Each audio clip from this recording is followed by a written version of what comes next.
Bapa, selamat pagi Yesus, selamat pagi Roh Kudus.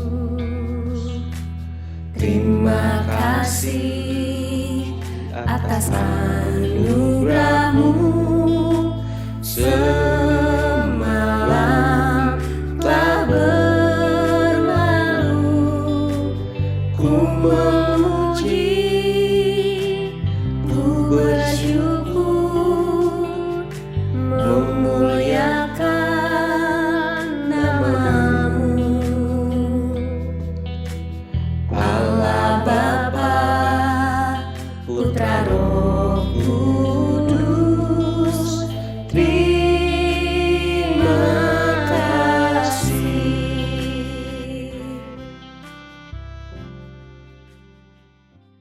Shalom, selamat pagi. Sudah siap untuk menikmati sarapan sorgawi? Yuk, keluarga besar SKBB, para sahabat dan kerabatku, kita berdoa terlebih dahulu. Bapa di dalam surga, terima kasih kalau pada pagi hari ini, di hari Senin pertama di bulan September, kami masih dibangunkan dari tidur kami dan kami telah siap untuk belajar dan bekerja. Terima kasih ya Tuhan. Sebelumnya kami ingin menikmati dulu sarapan sorgawi yang telah Engkau sediakan. Di dalam nama Tuhan Yesus kami berdoa dan mengucap syukur. Amin. Anak-anakku, seluruh rekan-rekan guru dan seluruh keluarga besar SKBB, begitu juga sahabat dan kerabatku, firman Tuhan pada pagi hari ini masih tetap dalam tema yang sama, yaitu Tuhan mengasihi aku, ya. Dan kalau kemarin kita belajar dari Lot yang berlambat-lambat, hari ini firman Tuhan berjudul dipilih dari yang jahat. Kalau kemarin dipisahkan dari yang jahat, hari ini dipilih dari yang jahat. Kita membaca firman Tuhan dari Kejadian pasal 19 ayat yang ke-12. Demikian bunyinya. Lalu kedua orang itu berkata kepada Lot, "Siapakah kaummu yang ada di sini lagi? Menantu atau anakmu laki-laki, anakmu perempuan, atau siapa saja kaummu di kota ini? Bawalah mereka keluar dari tempat ini." Ya, jadi kalau kemarin kan ceritanya bagaimana kedua orang yang merupakan malaikat Tuhan sebenarnya datang kepada Lot. Tetapi sebelum mereka keluar dari kota Sodom itu, ya, kedua malaikat ini, kedua orang ini dalam wujud orang manusia begitu datang kepada Lot, tanya, "Lot, ya, selain di sini ada siapa lagi? Ada menantu kamu, anakmu kamu yang laki-laki, anakmu yang perempuan, atau siapa saja keluargamu di kota ini? Bawa mereka keluar dari tempat ini."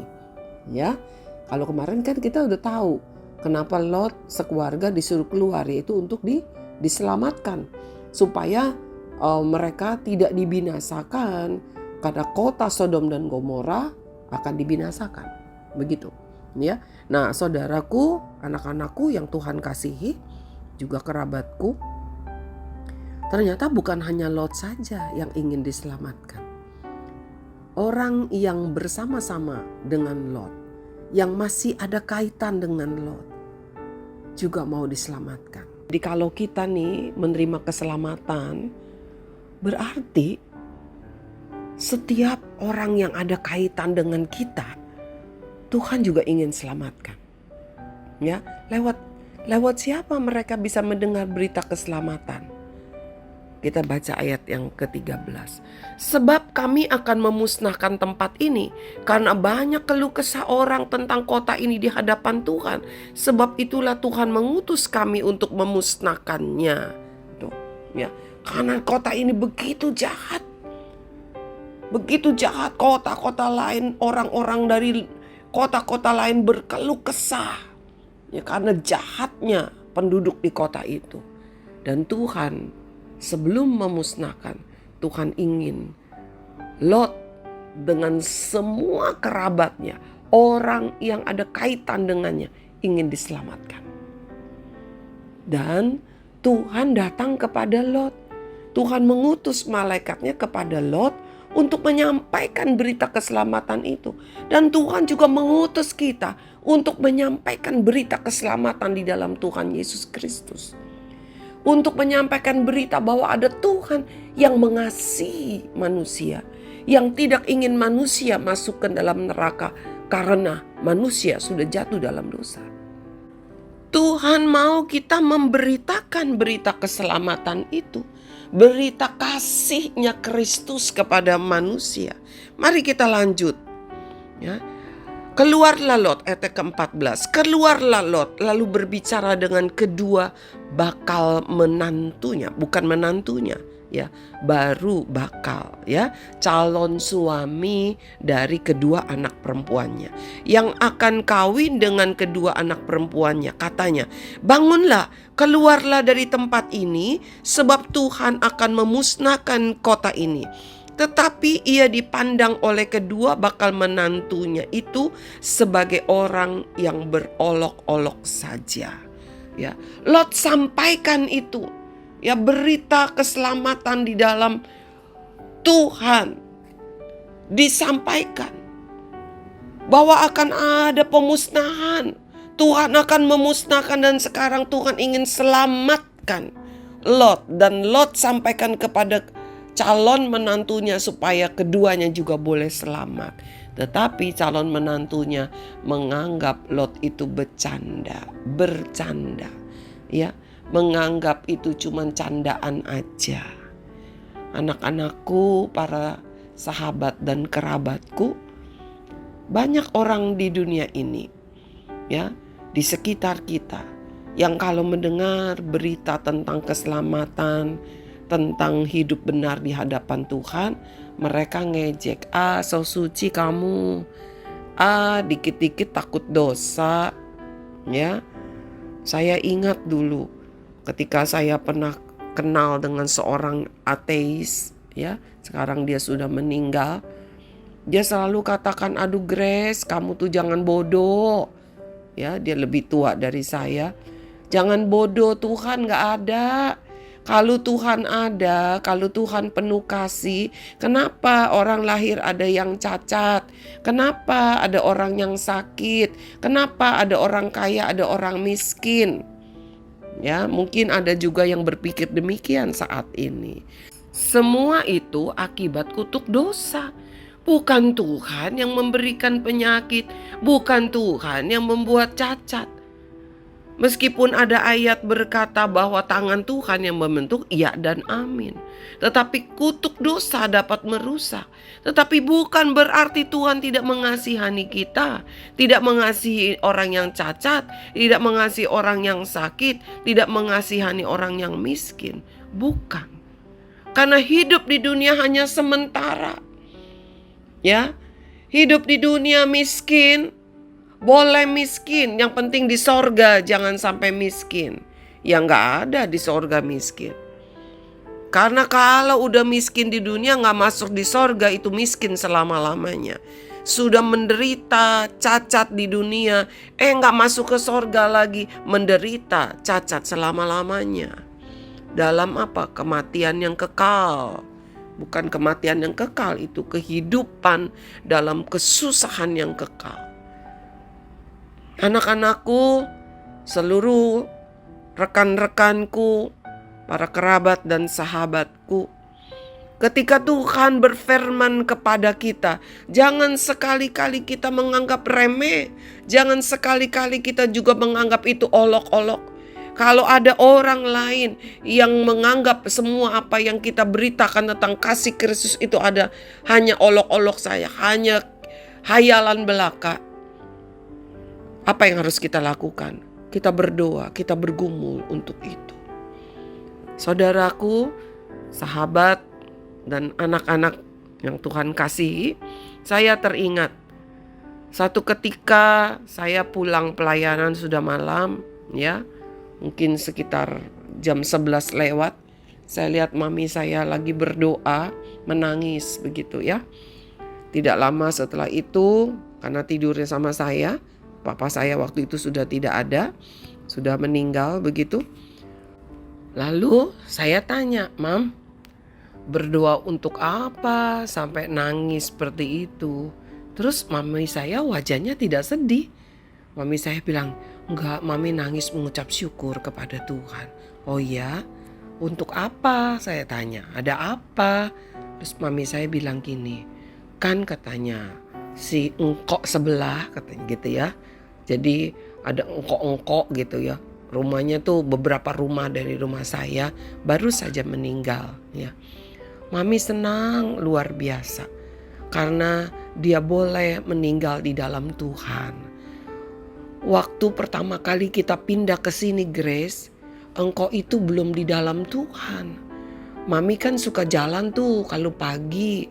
Nah, suka ngobrol sama istrinya katanya, ya. Dan engkau ini belum di dalam Tuhan, belum ke gereja. Sejak itu Mami berdoa. Mami katakan, "Tuhan, tolong supaya dia boleh percaya kepada Tuhan." Jadi kalau jalan pagi, Mami ketemu suka jalan bareng sama istrinya. Suaminya si engkok gak ikut, tapi baik orangnya, suka negur katanya, suka menyapa. Jadi Mami suka bilang, "Kok udah ke gereja belum?" "Ke gereja sama Enci," karena istrinya sudah ke gereja ya. Dan waktu dia dipanggil Tuhan, dia sudah menjadi anak Tuhan beberapa tahun sebelumnya. Dia sudah dibaptis, dia sungguh-sungguh ke gereja. Dan itulah sebabnya mami saya menangis mendengar dia meninggal di dalam Tuhan. Dia bukan menangis duka cita, tetapi dia menangis sukacita, berbahagia. Anak-anakku, para kerabat dan sahabat yang dikasihi Kristus, Tuhan mau kita seperti itu ya. Tuhan mau kita juga berjuang untuk keselamatan orang lain, berjuang untuk memberitakan bahwa Tuhan mengasihi. Berita kasih-Nya Kristus. Tuhan mengasihi kita. Dia pilih kita dari antara yang jahat. Dia pilih menantunya Lot dari antara yang jahat. Tetapi calon menantunya ini tidak mau menerima apa yang Tuhan berikan kepadanya. Tuhan pilih dia untuk menerima keselamatan, dia tolak. Bagaimana dengan anak-anak? Bagaimana dengan setiap kita? Mungkin saya udah ke gereja, saya udah ke sekolah minggu, saya melayani Tuhan. Bukan itu jaminannya. Jaminannya adalah apakah engkau hidup taat, mentaati firman Tuhan. Ya. Apakah kamu hidup taat? Ada hormat sama orang tua. Karena itu pun firman Tuhan. Seringkali saya dengar ada orang tua bilang, "Susah Miss Grace, anak-anak kau disuruh belajar." Ya, gak mau, bahkan maunya makan melulu. Maunya ngelayap melulu, maunya nonton YouTube terus. Kalau belajar ngantuk. Ya jelas lah, kalau udah nonton YouTube terus, matanya lihat HP terus, ya pasti kepala juga jadi pusing, mata juga bisa jadi rusak. Pakai kacamata.